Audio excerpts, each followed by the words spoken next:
Hello and welcome back to the Forever World. This block here in front of me is called Bone Block and I have a project planned on the surface up above. I picked this block because I love the kind of smooth white texture on the outside.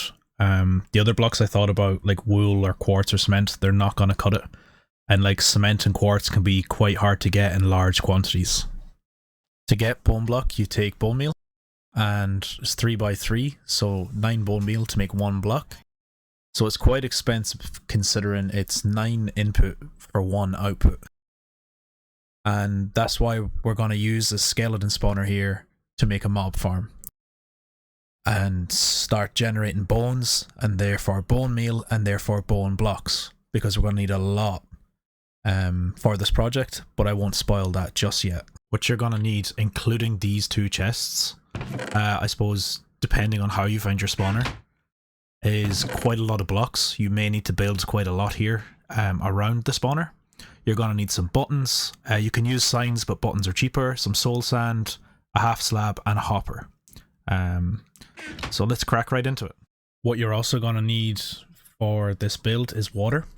So if you want to grab a couple water buckets and make an infinite water source beside the spawner, it'll save you quite a lot of time and effort, because we're going to need a lot of water for this. The first thing you're going to want to do when you come across a spawner is cover it in torches like I've done here, and this stops the mobs from spawning so that you can actually work around the spawner without getting attacked and killed. Once you have your torches in place, you want to get your slab and place it on top of the spawner like this. And then depending on how you find the spawner, you're going to want to come out 4 blocks either side of the spawner. So 1, 2, 3, 4 on this side.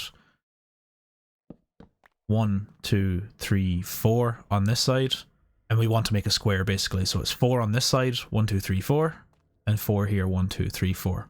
And what that does is it creates a 4 wide gap around the spawner with the spawner in the center. So once you have the kind of 4 wide platform built around the spawner, you want to build up 4 blocks as well. So if the spawner is here on the ground, you want to go 1, 2, 3, 4. And depending on how you find the spawner, you also want to cover the roof. So you might need to mine it out, or you might need to fill it in. But you want to keep this roof covered. Once you have your 4 high walls all around the spawner, on all 4 sides, and you have a roof, you want to come down 3 more blocks. So if the spawner here is on the floor, you want to go 1, 2, 3, like I've done here, and then we'll build another platform.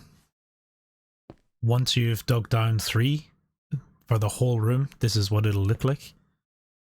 It's 7 blocks high and it's 9 blocks wide. So you've got 4, 1 in the middle, and 4. And you go in the other direction as well. So once you're happy with that, you want to pick a side or a direction that you want your skeletons to come out on. So I want it to come out on this side because it lines up with my stairs here. So I want to come down my stairs, and I want to have my skeletons come out on this side rather than this side or the far side. We're going to place a torch here on our chosen side just so we know which side it is. And then we're going to come to the opposite side of that. So if our torch is here, this is the opposite side. And we're going to build some blocks in these corners.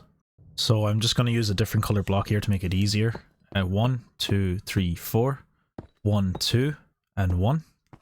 And on the other side, 1, 2, 3, 4, 1, 2, and 1.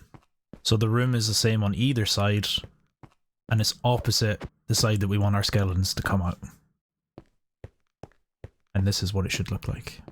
At this point, our water buckets come into play, but before we put them down, we want to do 4 blocks either side, and these are temporary. 1, 2, 3, and 4. And the reason we put in these temporary blocks is to contain the water. So you can see the water starts to flow here across the room. And we want to come across the other corner and place the water the same. We place the torch here just to make sure we have the right side. There's a little indicator. And you'll see that the water will flow from either corner towards this torch and leave 1 block left that isn't covered. Once you get to this point, you want to break the temporary blocks on either side. You can see the water starting to flow properly. And we want to leave the blocks we placed under the water. Those have to remain. We don't remove those. If you have it correct up until this point, where the water's flowing correctly down into this one block, we want to mine this block out and drop down one. So we were up here, and we've dropped down one block lower. Now we want to turn around and mine out 3 blocks deep, so 6 blocks in total. So 1, 2, 3, 4, 5, 6. We're about to start building up here, but before we do, we want to place a water bucket here. And you can see that the water pushes us into the 6 blocks that we just mined out. So from where we placed our water bucket, we want to come in 2 blocks. So from this block, come in 2 and place our buttons. So we'll see that again. We placed our water bucket here.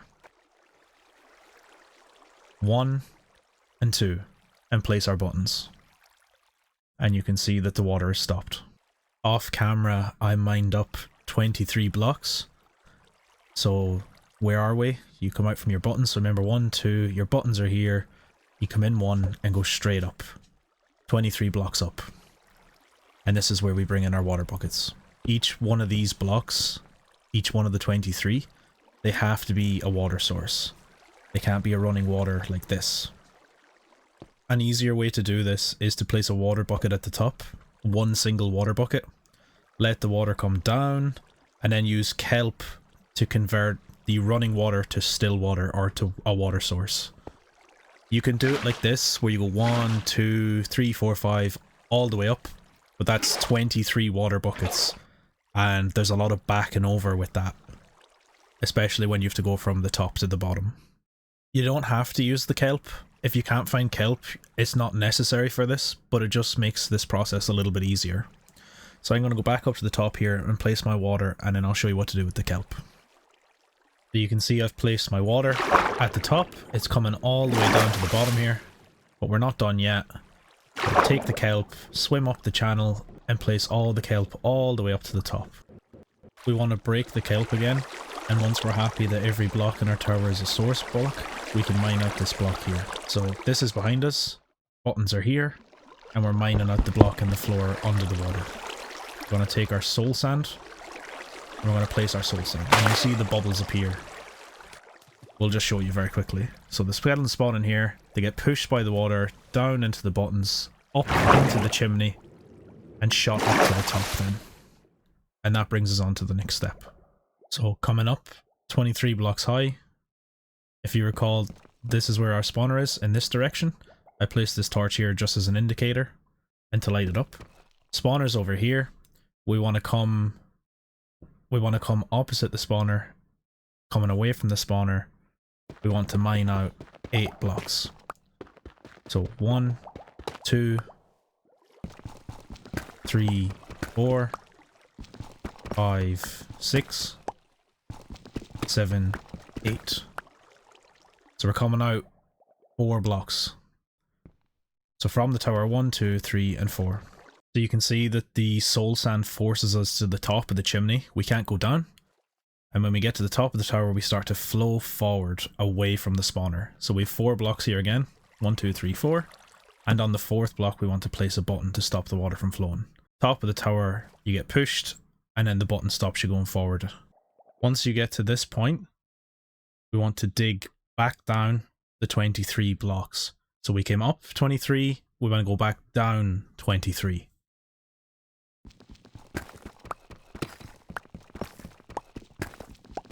Once you come back down the 23 blocks, what you can do is, as a check, you can face the spawner and mine 4 blocks out. So facing the spawner and you dig out, you'll see that the water runs into us. So you can see the soul sand bubbles, and the water flows towards us, and it's just to make sure that everything's lined up and that you've got the directions correct. If we take out these blocks here, you'll see what I mean. So you can see our soul sand there, and it's 1, 2, 3, 4 blocks across.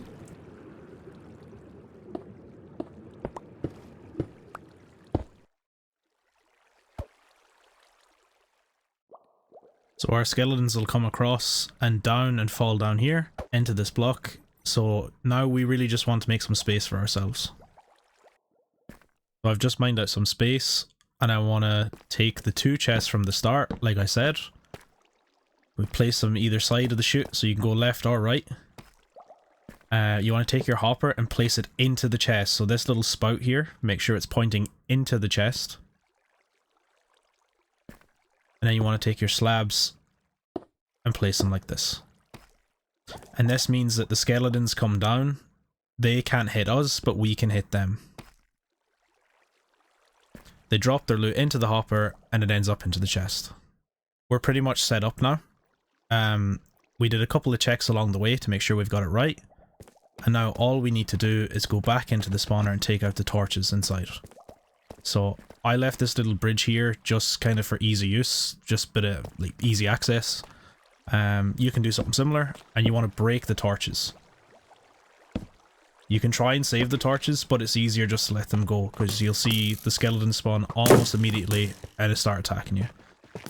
So you break the remaining blocks that you left inside, cover up the hole, and let's drop back down into our little shed here to make sure that everything's working.